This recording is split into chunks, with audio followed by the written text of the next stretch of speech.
ہم یہ سوچتے ہیں پتہ نہیں ہماری زندگی تو ابھی ہے، لیکن یہ جو ہے یہ نفس کا وہم ہے، زندگی نہیں ہے، بس ایک پردہ لگا ہے۔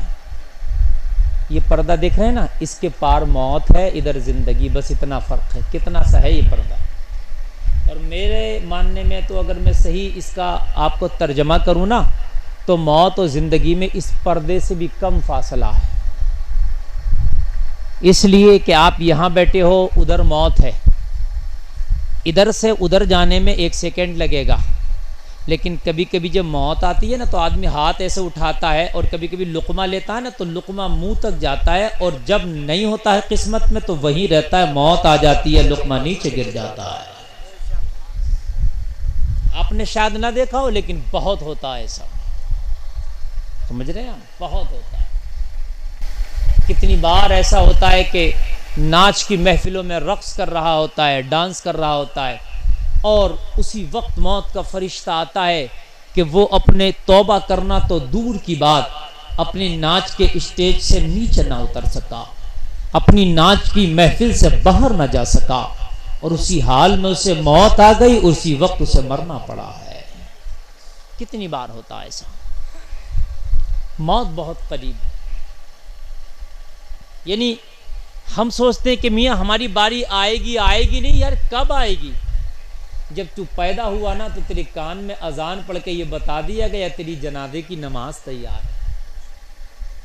تیری کان میں اذان پڑھ دی ہے اور اقامت بھی تجھے سنا دی گئی ہے، اب سن لے، تیری جنازے کی نماز تیار ہے، ادھر تیری آنکھ بند ہے، ادھر تیرا جنازہ تیار ہے۔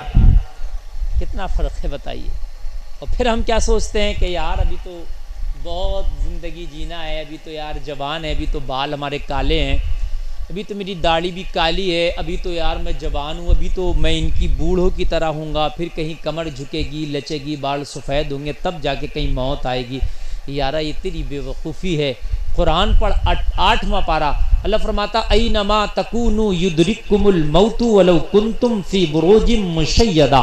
موت کتنے بھی مضبوط قلعوں میں، کتنی بھی مضبوط بلڈنگوں میں آپ کیوں نہ قید ہو جاؤ، بند ہو جاؤ، موت تمہیں وہاں بھی پالے گی، پاکے رہے گی۔ وَلَن يُؤَخِّرَ اللَّهُ نَفْسًا إِذَا جَاءَ أَجَلُهَا۔ قرآن تو سانس لینے بھی منع کر رہا ہے، کہہ رہا ہے جب موت آئے گی نا تو ایک سانس کی بھی مہلت نہیں دی جائے گی، تو سانس کو بھی منع کر رہا ہے۔ میں پردے کی بات کر رہا ہے نا، یہ پردہ بھی دور ہے یار۔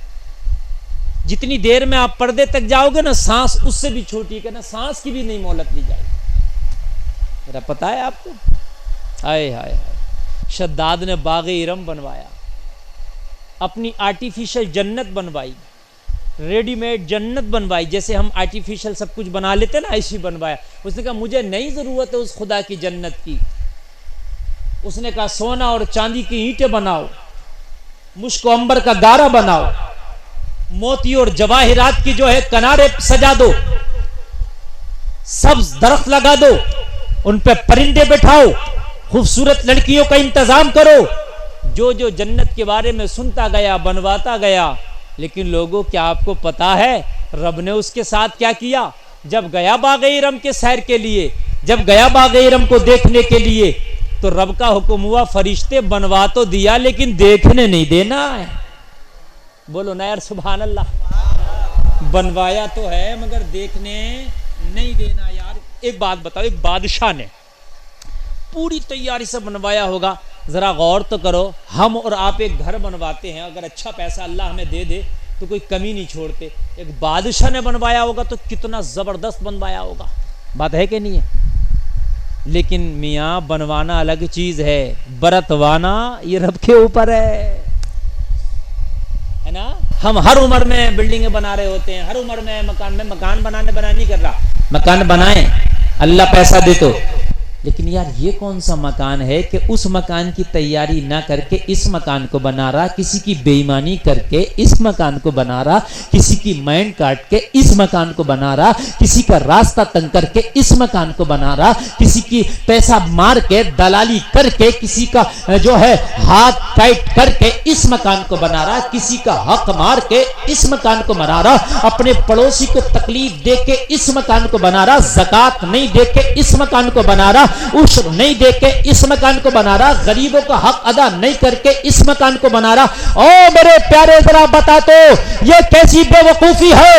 ایک مکان کو گرا رہا ہے، دوسرے مکان کو بنا رہا ہے۔ قبر بھی تیرا مکان ہے اور یہ دنیا بھی تیرا مکان ہے۔ کان کھول کے سن، کچھ لوگ کہتے ہیں کہ مولانا ضروری نہیں قبر ملے گی۔ او کان کھول کے سن، مرنے کے بعد جہاں تو رہے گا وہی تیری قبر ہوگی۔ اگر تجھے درندہ کھا جائے اس کا پیٹ تیری قبر ہوگی، اگر تجھے سمندر کی تہ میں ڈال دیا جائے اس کی گہرائی تیری قبر ہوگی، اگر تجھے کہیں پہاڑ پر رکھ دیا جائے اس کی بلندی تیری قبر ہوگی۔ جہاں بھی تو ہوگا مرنے کے بعد وہ تیری قبر ہوگی۔ بات سمجھ میں آ رہی کہ نہیں آ رہی؟ مرنے کے بعد جہاں بھی رہو گے وہیں اس کی قبر ہے۔ تو اب مجھے یہ بتاؤ، میں مکان بنانے کا مخالف نہیں ہوں، بھائی مکان بناؤ، لیکن اللہ کے لیے ایک مکان کو برباد کر کے دوسرا کیوں بنا رہے ہو؟ ہے نا بھائی؟ ایک کو برباد کر کے، ایک مریض ہے اسے خون کی ضرورت ہے، دوسرا آدمی برابر میں ہے، اگر اس سے خون لیا تو یہ بھی مر جائے گا، تو یار کیوں اس سے خون لے کے اسے بچا رہا؟ پتہ نہیں یہ بھی نہیں بچ پائے اور یہ بھی مر جائے۔ بات ہے کہ نہیں ہے؟ ڈاکٹر کہہ رہا ہے بھائی اسے خون کی ضرورت ہے، تو آپ نے کہا اس کو پکڑو اس سے نکالو، ڈاکٹر بولا اس سے نکالا یہ بھی مر جائے گا، پھر بھی کہا نہیں نکالو، تو یار تو بے وقوفی کر رہا، دونوں کو مار رہا۔ مریض کا یقین نہیں بچ جائے گا، ہے نا، اور اس کو نکال کے ڈاکٹر کہہ رہا مر جائے گا۔ یار جو مکان تو دوسروں پہ بے ایمانی کر کے، حق مار کے، حق تلفی کر کے، غریبوں کو ستا کے، کسی کا مین کاٹ کے، کسی کی فصل برباد کر کے، کسی کو دکھ پہنچا کے، کسی کی بے ایمانی کر کے جو مکان بنا رہا، یقین نہیں کہ اسے بھرت پائے۔ یقین ہے کیا پتہ مر جائے؟ بات ہے کہ نہیں؟ آج لنٹر پڑا مر گیا، پلاسٹر بھی نہ کرا پایا، مجھے بتا تو یار ادھر کا بھی مار دیا تو نے دوسرے کا، اب وہ میدان محشر میں کھڑا ہوگا اپنا حق لے رہا ہوگا، اور میدان محشر میں حق دینا پڑے گا۔ وہ لوگوں کان کھول کے سنو، وہاں مکھیا گیری، دادا گیری، نمبرداری، پدھانی، چودراہٹ کچھ نہیں چلے گی۔ اللہ کی قسم وہاں انصاف ہوگا، میزان قائم ہوگا، اللہ جلال میں ہوگا، اور ایسا عالم ہوگا کہ طاقت نہیں ہوگی رب کے چہرے کو دیکھ سکو۔ قہر و غضب میں اس وقت جب رب ہوگا تو طاقت نہیں ہوگی۔ غور کیجیے آپ، ایسے عالم میں اگر کسی کا 1 روپیہ مار کے گئے ہوگے تو یہ ذمہ داری مولا کی ہوگی کہ اس کے 1 روپیے کا حساب